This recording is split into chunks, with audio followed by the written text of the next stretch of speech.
વિકાસ, પ્રગતિ અને પવિત્રતા. દીપમાલા ન્યૂઝ. નમસ્કાર. કલોલ પંચવટી શ્રી સ્વામિનારાયણ મંદિરનો શાકોત્સવ કાર્યક્રમ યોજાયો.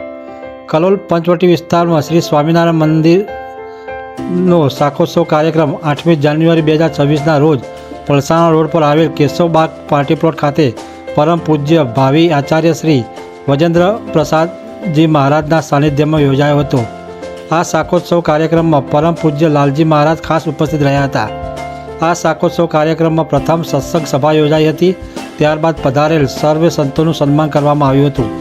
આ શાકોત્સવ કાર્યક્રમમાં યજમાનોનું પણ સન્માન કરવામાં આવ્યું હતું. આ શાકોત્સવ કાર્યક્રમમાં પરમ પૂજ્ય લાલજી મહારાજ તેમજ આવેલ સંતો તથા યજમાનો દ્વારા સ્ટેજ પર શાકનો વઘાર કરવામાં આવ્યો હતો. ત્યારબાદ કાર્યક્રમમાં શ્રી સ્વામિનારાયણ ભગવાનની સાધ્ય આરતી કરવામાં આવી હતી, જેમાં આવેલ સર્વે ભક્તજનોએ મીણબત્તી પ્રગટાવી આરતીનો લાભ લીધો હતો.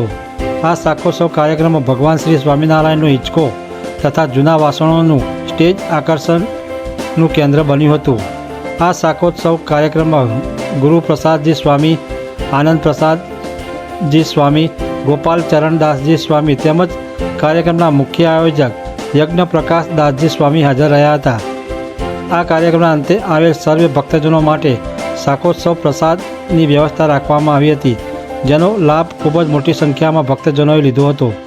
આ શાકોત્સવ કાર્યક્રમનું સમગ્ર સ્ટેજ સંચાલન મહંત ઉત્તમ ચરણદાસજી સ્વામીએ કર્યું હતું. દીપમાલા ન્યૂઝ, કલોલ.